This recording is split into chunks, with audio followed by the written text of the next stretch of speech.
নমস্কার বন্ধুরা, গোপাল ভাঁড় সিরিজের নতুন গল্পে আপনাদের স্বাগত। আজকের গল্প হলো গোপাল ভাঁড় আর উড়ন্ত মাছ। গোপাল একদিন বাজার থেকে অনেক দামি আর বড় মাছ নিয়ে ফিরছিল। তখনই হিংসুটে মন্ত্রী গোপালকে ডাক দিল। তারপর ওর সাথে মজা করতে করতে বলল, গোপাল, তুমি এত দামি মাছ আনছো কি করে? তুমি কি তাহলে রাজকোষ থেকে চুরি শুরু করলে? গোপাল তখন মন্ত্রীর কথা শুনে বলল, মন্ত্রী মশাই, এই মাছটা উড়তে পারে, আপনি জানেন? এবং আমি বললে এটা মহারাজের কাছে উড়ে দৌড়ে চলে যাবে, আর এর জন্য চুরি করতে লাগে না। তখনই বড় একটা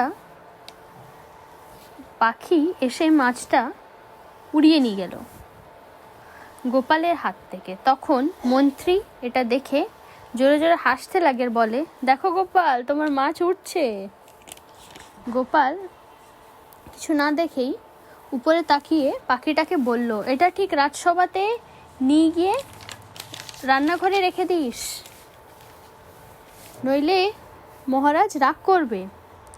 তারপর মন্ত্রীকে দেখে গোপাল বলল, দেখলেন তো মন্ত্রী মশাই, পাখিটাও জানে যে আমি ভালো জিনিসই কিনেছি। মন্ত্রী তখন একটু ভয় পেয়ে যায় আর ভাবে যে যদি এই মাছটা রাজসভায় না পৌঁছায় তাহলে আবার আমাকে গোপালকে আলাদা একটা মাছ কিনে দিতে হবে এই রহস্যটাকে লুকিয়ে রাখার জন্যে।